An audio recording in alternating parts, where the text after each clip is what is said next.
ሰላም ጤና ይስጥልኝ የቻናላችን ተከታታዮች፣ ዛሬ ዓለማችን ተወዳጅና አስደናቂ ታሪክ ስላለው ክለብ እናወራለን። ስለ መድፈኞቹ፣ ስለ አርሰናል። በቀይና ነጭ ቀለማት የምትደምቀው የለንደን እምብርት ላይ የምትገኘው አርሰናል ለእግር ኳስ አፍቃሪያን ከክለብም በላይ ነው። ከታሪካዊ የማይሸነፉት ዘ ኢንቪዚብል ስብስብ እስከ ዛሬው የሚካኤል አርቴታ የወጣቶች አብዮት፣ አርሰናል ሁልጊዜ ማራኪ እግር ኳስን ከስሜት ጋር አጣምሮ የያዘው ድንቅ ክለብ ነው። ለመሆኑ ይህ ክለብ እንዴት ተመሰረተ? የወርቅ ዘመኖችን የትኞች ነበሩ? አሁን በምን ደረጃ ላይ ይገኛል? ዛሬ ሙሉ ታሪኩን ሳናቋርጥ ዝርዝሩን ይዘንላችሁ ቀርበናል። አብራችሁን ቆዩ። ታሪኩን የሚጀምረው እንደ አውሮፓውያን አቆጣጠር በ1886 በደቡብ ለንደን ዊልዎች በሚባል አካባቢ ነው። በሮያል አርሰናል የጦር መሳሪያና የሽጉጥ ፋብሪካ ውስጥ የሚሰሩ ሰራተኞች አንድ የእግር ኳስን ቡድን ለመመስረት ወሰኑ። ቡድኑ መጀመሪያ ላይ ዳያል ስኩዌር ብለው ሰየሙ። ብዙም ሳይቆዩ ስሙን ወደ ሮያል አርሰናል ቀየሩ። ክለቡን እያደገ ሲመጣ በ1913 ወደ ሰሜን ለንደን በመጓዝ ታሪካዊ ሃይበሪ ስታዲየም ላይ መስፈር ጀመረ። በሄርበርት ሻምፒየን መሪነት አርሰናል በ1930ዎቹ የእንግሊዝ እግር ኳስን የበላይነት መቆጣጠር ቻለ። በዚህ ዘመን ነበር ታዋቂውን የWM የጨዋታ ስልትና የቀይ ማሊያ ከነጭ እጅጌ ጋር ማስተዋወቅ የጀመረው። የአርሰናል ዘመናዊ ታሪክ ያለ አንድ ሰው ስም ሊታሰብ አይችልም። አርሰን ቬንገር በ1996 ክለብ ሲረከቡ ብዙዎችን አርሴን ቬንገር ማን ነው ብለው ጠይቀው ነበር። ነገር ግን እኚህ ፈረንሳዊ ፕሮፌሰር የእንግሊዝን እግር ኳስ አመጋገብ፣ ስልጠናና ስነ ስርዓት ሙሉ በሙሉ ቀየሩ። ቬንገር ለአርሰናል 3 የፕሪሚየር ሊግና 7 የኤፍኤ ካፕ ዋንጫዎችን አበርክቷል።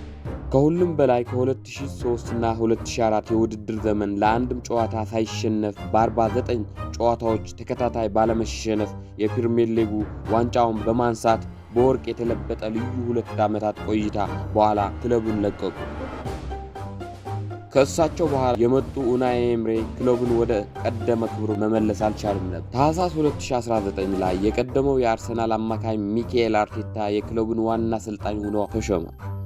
አርቴታ ሲመጣ የነበረው የተበላሸ የክለብ ባህል በመቀየር ሂደቱን እመኑ ትረስት ዘ ፕሮሰስ የሚል መፈክር ይዞ መጣ። በቡካዮ ሳካ፣ ማርቲን ኦዴጋርድ፣ ዊሊያም ሳሊባ እና ጋብሪኤል ማርቲኔሊ ዙሪያ የተገነባው ወጣት ስብስብ አርሰናል እንደገና የአውሮፓ አስፈሪ ክለብ አድርጎታል። ይህ በታጋሽነት የተገነባው ስብስብ በመጨረሻ ታሪክ ሰርቷል። ሰኞ ዕለት በርሊን 1-0 ካሸነፈ በኋላ በትላንትናው ዕለት ሁለተኛ ደረጃ ላይ የነበረው ማንቸስተር ሲቲ ከበርንማውዝ ጋር 1-1 በሆነ አቻ ውጤት በመለያየቱ ምክንያት አርሰናል በይፋ የእንግሊዝ ፕሪሚየር ሊግ አዲስ ቻምፒየን መሆን ተረጋግጧል። መድፈኞቹ ከረጅም 22 ዓመታት ጥበቃ በኋላ ለመጀመሪያ ጊዜ ያነሱት ይህ የፕሪሚየር ሊግ ዋንጫ ወደ ቀደመ ክብራቸውና የበላይነታቸው ሙሉ የተመለሱበት ታሪካዊ ምዕራፍ ነው። ቡድኑ በሜዳ ላይ ያሳየው አስደናቂ የጨዋነት ጥራት፣ ጠንካራ የመከላከል ብቃትና እጅግ የዳበረ የባለቤትነት መንፈስ ክለቡን ወደ እውነተኛ የሻምፒዮንነት ማማ ላይ ሰቅሎታል።